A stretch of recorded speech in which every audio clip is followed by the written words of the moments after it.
Everybody, welcome to RSAC conference. So my name is Dave Vellante, and I just got here, and so this is our little lunch segment with Jackie McGuire, our newest cyber analyst, and she leads our cybersecurity practice. Jackie, thanks for taking some time. Good to see you. You look very well put together for being fresh off a plane. Yeah, so I was up impressive. at 4 a.m., got my tie on. You know, I'm going cash today, but Yeah.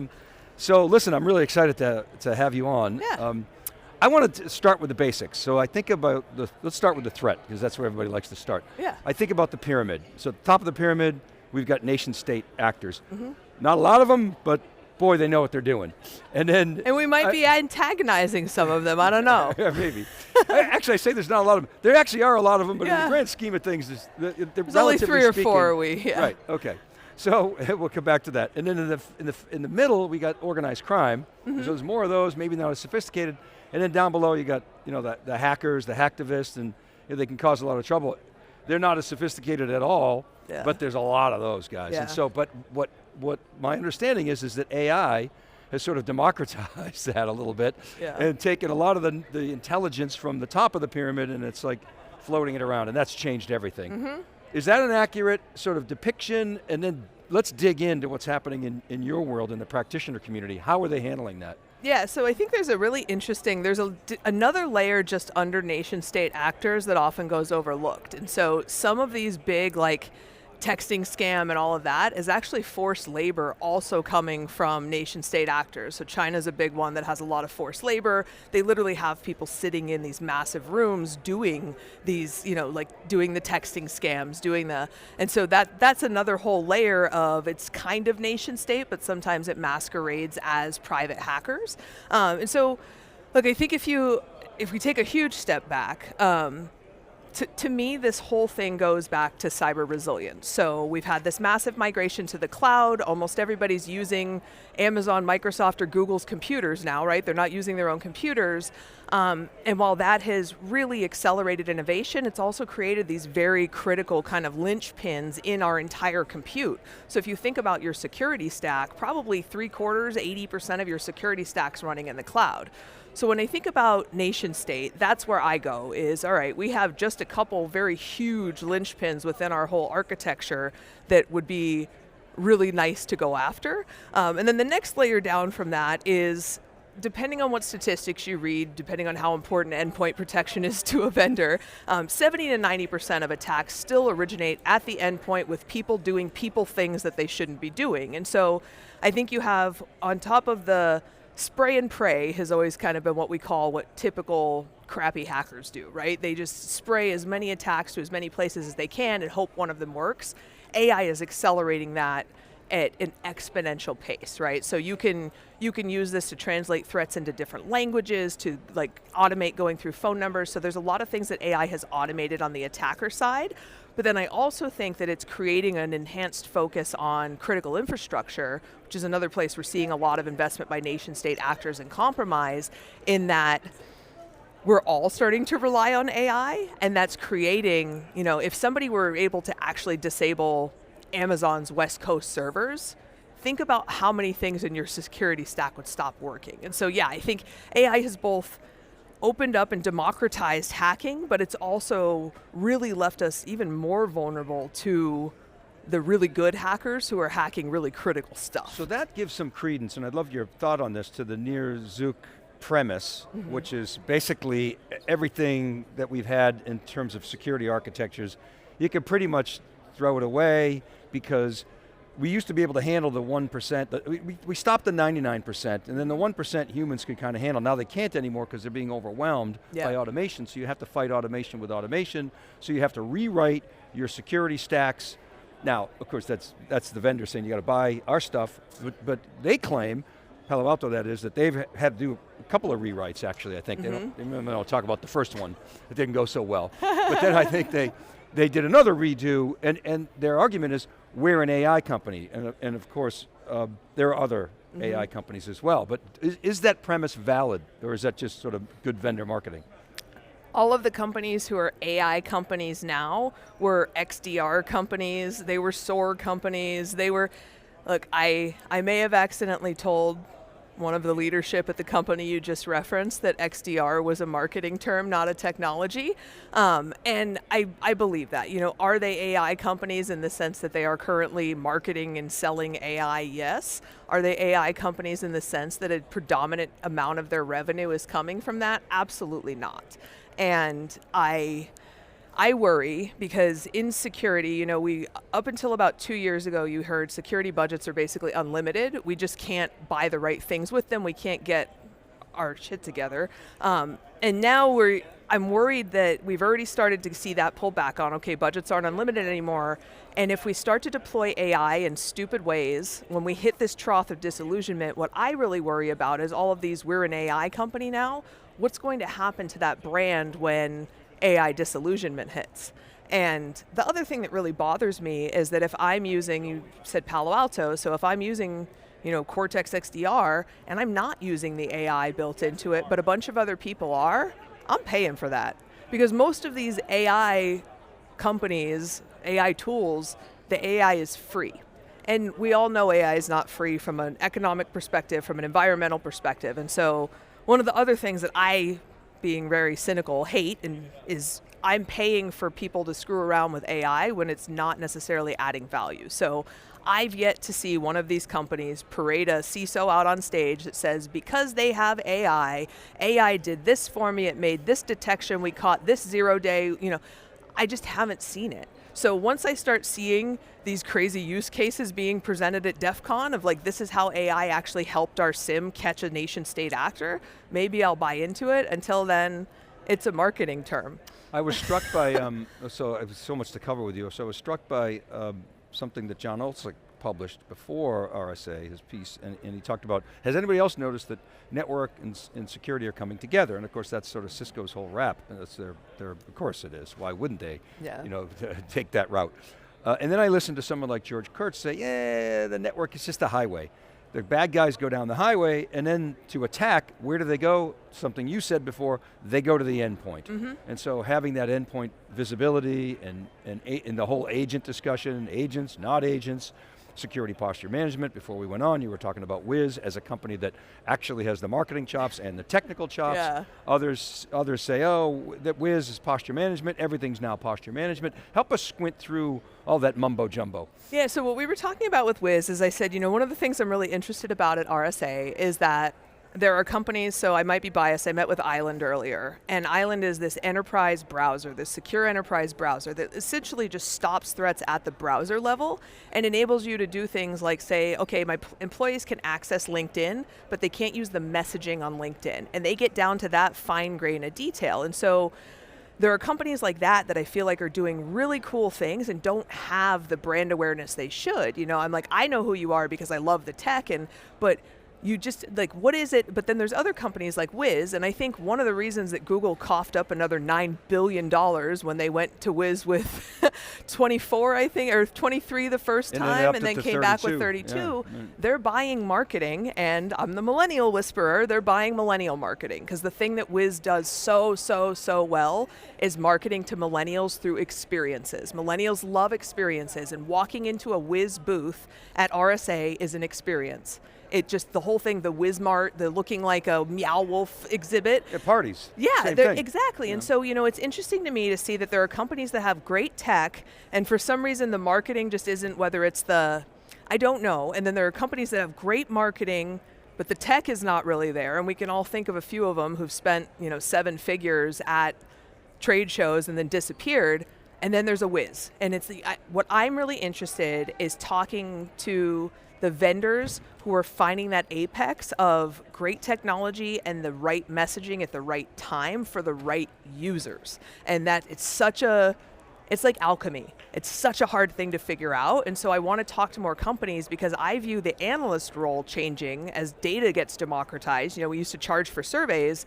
Now I think really what my value is looking at those surveys, yes, but really talking to the vendors who are doing it well, talking to the customers who are buying, with confidence and figuring out what are those threads that we need to be threading together that create that, lightning in a bottle for vendors. What does the Wiz acquisition, up from whatever it was, 23, 24 to 32, what does that tell us about, first of all, M&A, and the second part of that question is, when I think about Microsoft, Microsoft does a good job of monetizing security, and a lot of people can criticize Microsoft security, but they got a pretty good security business, and practitioners, customers are starting to rely on them because they got, whether it's good enough or easy, and they've got this platform approach that they're sort of pushing. I mean, they're there, and they're ubiquitous.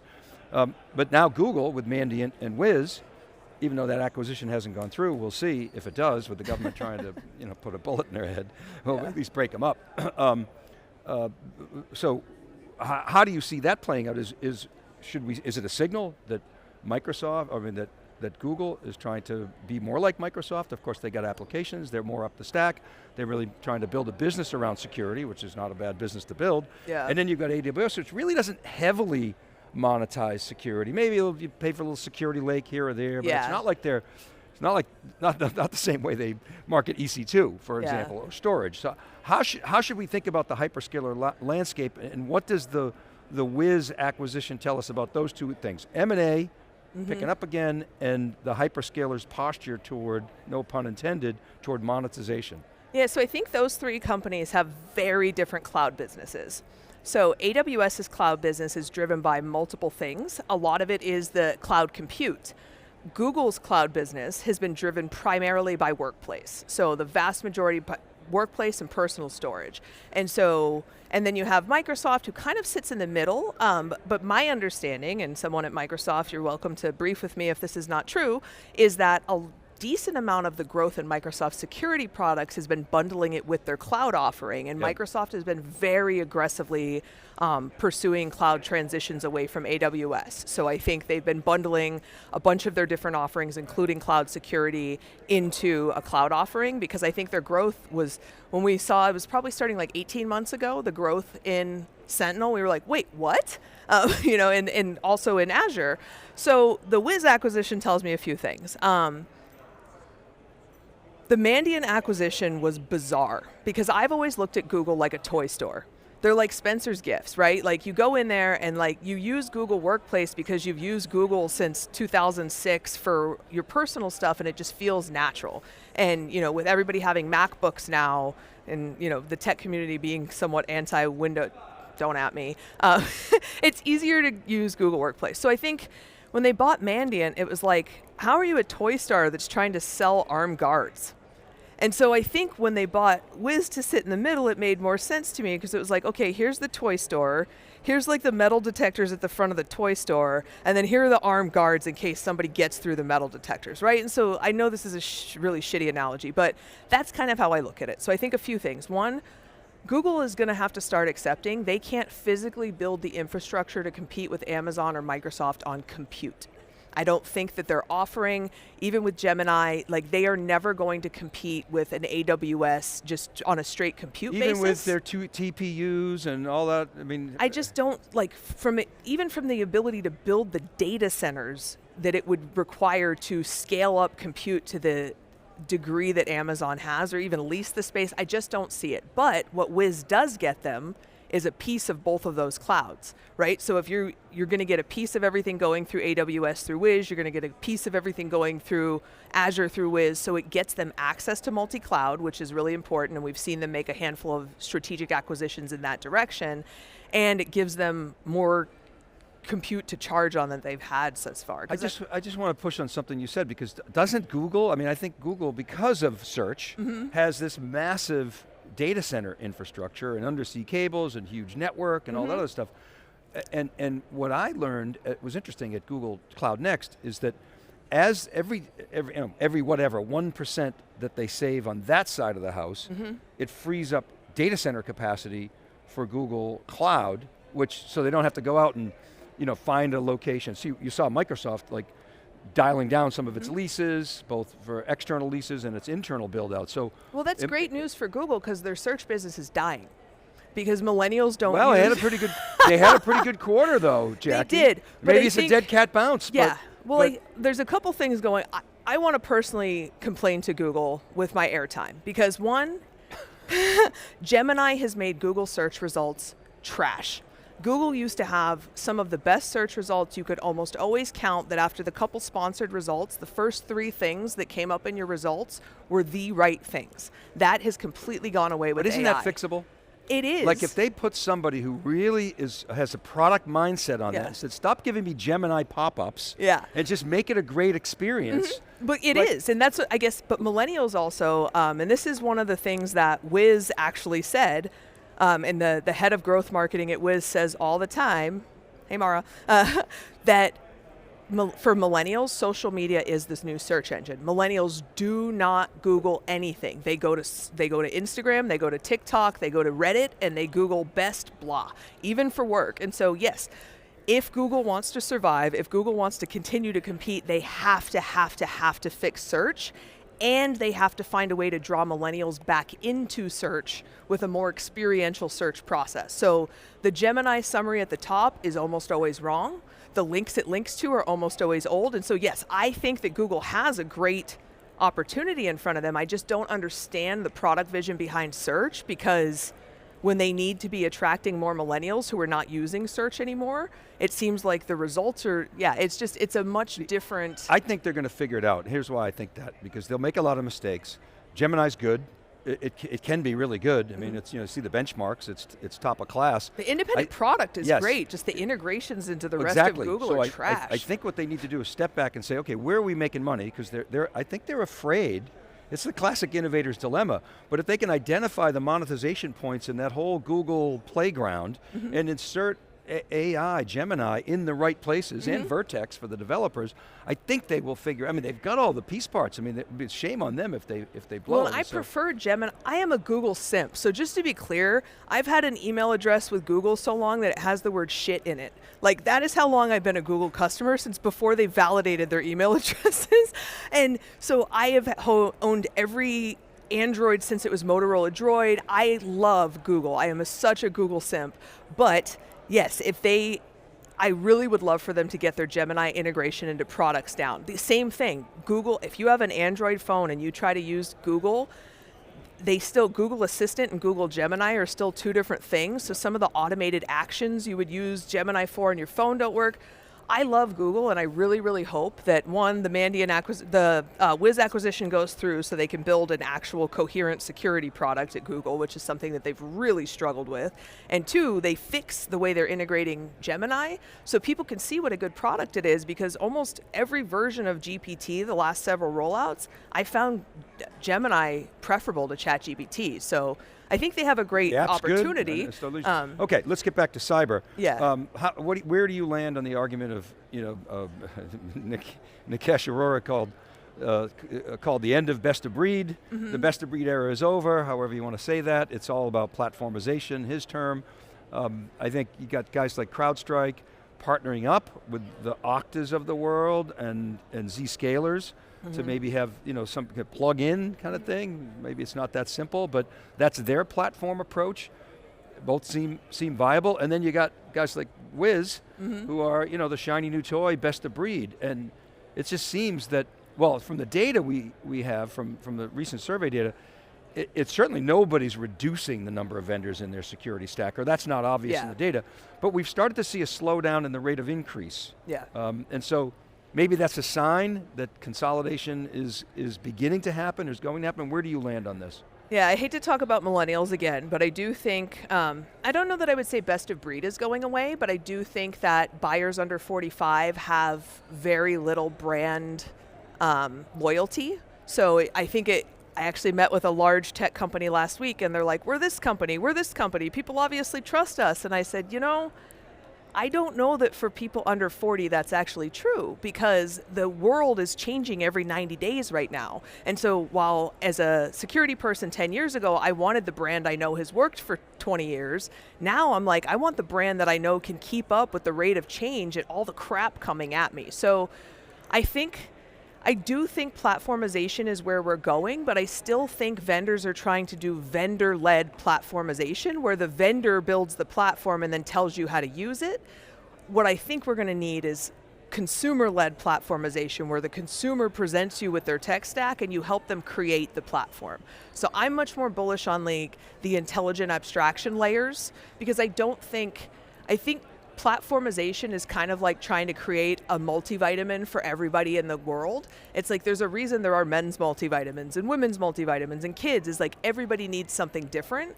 That's the case in security too. It would be one thing if security had really rigid frameworks like finance, where it's like you use this type of endpoint, this type of network, this type of cloud.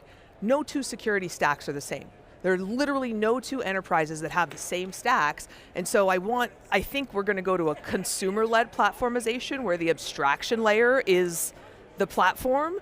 And I think vendors are going to have to get a lot more flexible with working with third parties. Isn't the promise of agentic that it will be that abstraction layer? Yes, well yeah, but you're still going to need something to collect all of that abstraction, right? So I think if the argument is that Palo Alto thinks they're going to build the coolest UI or the most intuitive UI, and so that'll be what sits on top of all of your agents, then maybe that will work. I think they would say that they have the data, access to the data, so that they can respond at runtime. And I think CrowdStrike would say the same thing with their agent.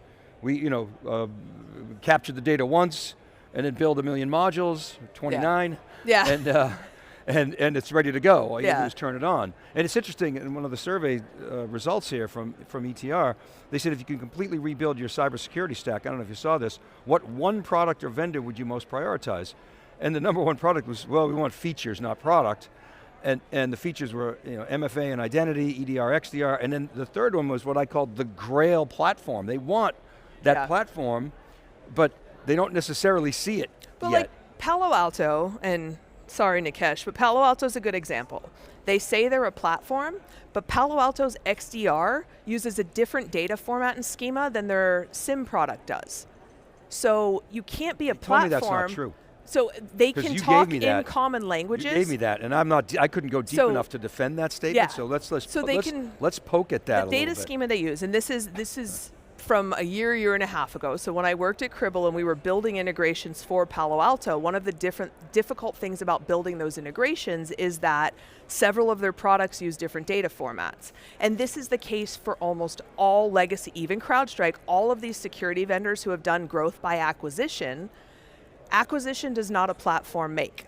Buying all of the ingredients for a cake does not make a cake. You have to actually put them together in the right ways, in the right proportions, and make the cake. And so 40% of SIM stand-ups fail.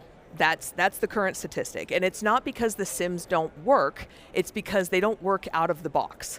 And as a salesperson for a CrowdStrike or Palo Alto, I'm going to sell you a certain number of professional services hours to make sure that you can deploy this product, but it's probably not really as many as you're actually going to need to get all of your stuff tied in, all of your identity platforms cut over. So yes, I do think that the CrowdStrikes, the Palo Altos, the Splunks, all of these large incumbent providers that have data, they're in a great position to build the platform, but when they acquire a new company, there needs to be, I think, more clarity and better communication around what that integration is going to look like to make me believe that this is going to become another part of the platform and not just another thing that I have to deal with as 6 different pieces under the same login. Well, we've seen both sides of the spectrum.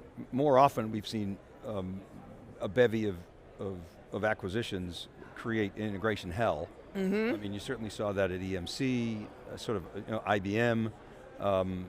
When it bought all those software assets, it never really brought them together. On the other end of the spectrum, you got like Oracle Fusion. They actually did the work to bring those together. I think about ServiceNow, who was very picky about which companies it would buy. I don't know if that's changed under McDermott, but it risks, if you don't have that platform approach. George Kurtz would say that, we have a platform, we actually do the integration. I don't know, I'm not qualified to determine whether or not that's the case. I've certainly heard customers complain about the disparities across some of the Palo Alto platforms, like you were sort of alluding that it's an abstraction layer or it's a veneer.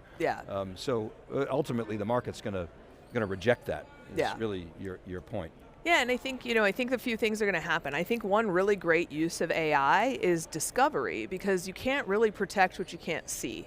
And that's what we find a lot in security is you buy a SIM and you roll it out and you start onboarding sources into your SIM, but there's this random Snowflake database just hanging out that somebody in IT spun up to try a new AI tool.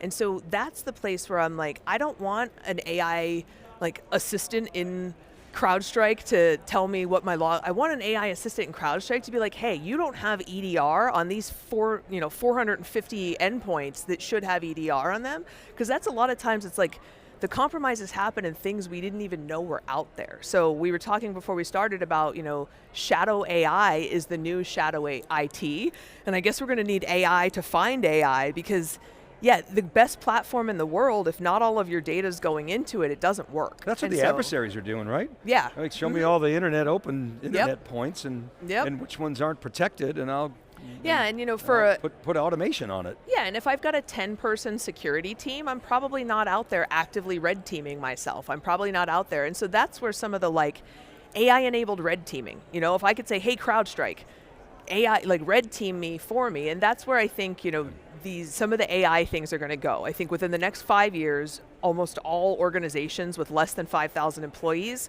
are either going to be in some type of AI-driven security platform or have to move to a service provider, because it's just not feasible that now as a security team, literally everything is the attack surface. It's not your network, it's not your firewalls, it's not your SaaS, it's literally your entire organization now. So how do you automate that? All right, hey, thank you. We got to go. Yeah. Really appreciate your insights. It was rapid fire. I appreciate the cyber lunch. All right, thank you, Jackie. Thanks. Jackie McGuire. Dave Vellante here at RSAC 2025. John Furrier is also in the house. We got Christoph here. We got John Oldsick, myself.